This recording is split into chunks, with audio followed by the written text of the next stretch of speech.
ऋषि जैन जी और संजय जैन जी पिछले 4 दिनों से अनशन पर हैं। पूरे देश में आंदोलन हो रहा है, अलग अलग प्रदेशों में आंदोलन हो रहा है।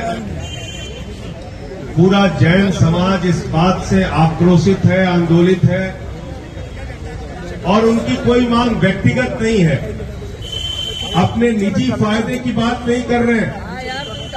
सरकार से उनको अपने लिए कुछ नहीं चाहिए, वो एक ही मांग कर रहे हैं कि हमारे सर्वोच्च तीर्थ स्थल को कहीं से भी पर्यटन स्थल घोषित नहीं किया जा सकता। वो आप सबकी आस्था का केंद्र है। जिस प्रकार से हिंदुओं के लिए चारों धामों का महत्व है, उसी तरह से जैन समाज के लिए सम्मेद शिखर का महत्व है।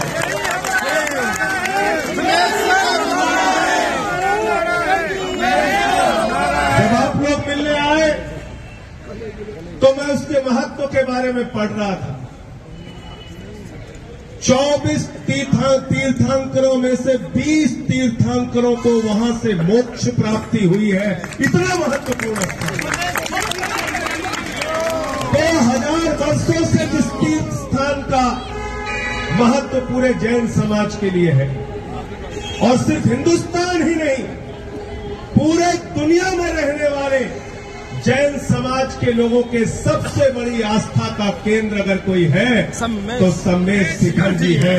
उसको बचाने के लिए आपके इस आंदोलन में, आपके इस संघर्ष में, जहां भी तन मन धन से सशरीर जैसे भी आपको मेरी आवश्यकता होगी, एक कार्यकर्ता के रूप में आपके साथ रहूंगा।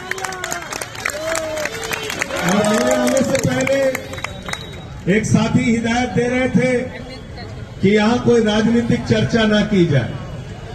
आपकी इस भावना का मैं पूरी तरह से आदर करता हूं, सम्मान करता हूं, और हमें इस बात की समझ है कि ये मंच बिल्कुल राजनीतिक नहीं है और यहां पर हम लोग बिल्कुल कोई वोट मांगने नहीं आए हैं।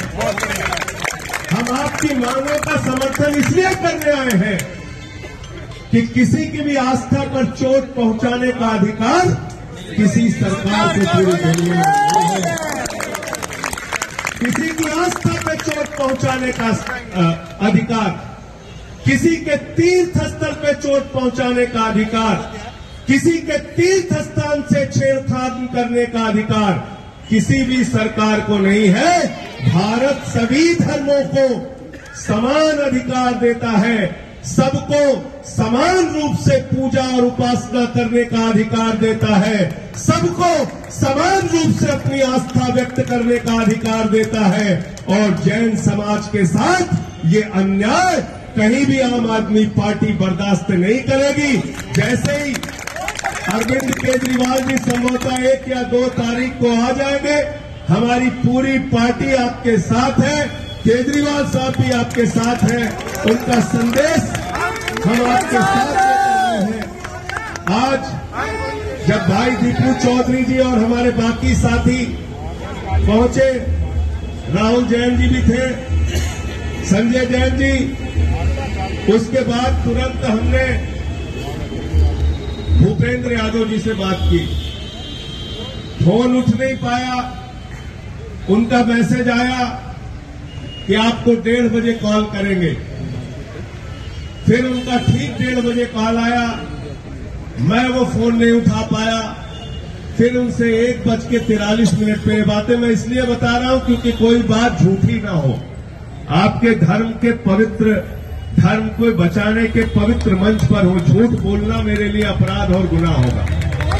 1:43 पे देश के वन मंत्री, पर्यावरण मंत्री भाई भूपेंद्र यादव जी से बात हुई और उनसे फोन पर बातचीत में उन्होंने मुझे फोन पर सिर्फ इतना कहा कि आप जिस मांग की बात कर रहे हैं, जिस मांग के समर्थन की बात कर रहे हैं, उसके बारे में मैं पॉजिटिव निर्णय लूंगा। ये उनके इन्वर्टेड कामना में उत्तर था।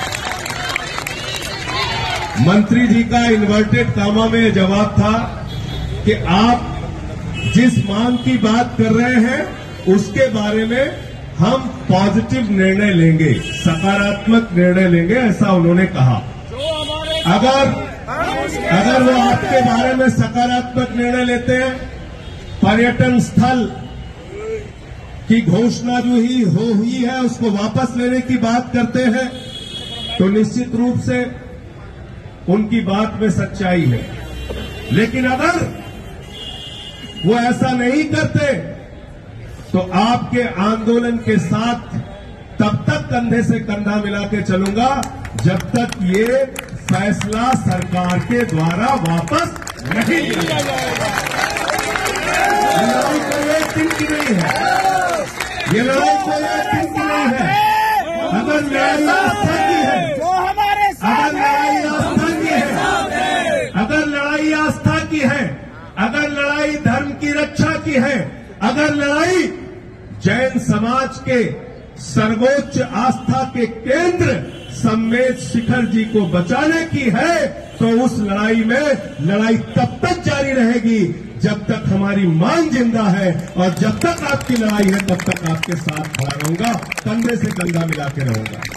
भाई अतुल प्रधान जी ने बताया उनके क्षेत्र में जैन समाज के लोग हैं। मैं जिस दिल्ली का सांसद हूं, ये दिल्ली तो जैन समाज के लोगों से भरी पड़ी हुई है और जैन समाज का हर तरीके से कंट्रीब्यूशन दिल्ली में है। कोरोना के समय में लोगों की सेवा करनी थी तो जैन समाज के लोग, कोई भी धार्मिक कार्य होता है लोगों की मदद करने की बात होती है तो जैन समाज के लोग, अहिंसा जिसके धर्म का मूल मंत्र है, राष्ट्रपिता महात्मा गांधी के पद चिन्हों पर जो पूरे देश को चलने का संदेश दिया जाता है अहिंसा का, उसका तो सदियों से हजारों साल से पालन अगर कोई कर रहा है तो जैन धर्म के लोग कर रहे हैं। सच्चे अहिंसावादी लोग, ईमानदार लोग, व्यापार करके लोगों की सेवा करने वाले लोग। और मैं सिर्फ इतना कहना चाहता हूं कि आपके इस आंदोलन में तन मन धन से आपके साथ हो, जब भी आप आवाज देंगे आपके साथ खड़ा रहूंगा। भाई दीपक सिंघा जी हमारे साथी यहां पर हैं, दीपक जैन जी, सबको मैं आभारी हूं कि आप लोगों ने इस समस्या से मुझे आमंत्रित किया, बुलाया और बुझाया। हम तुम्हारे साथ हैं।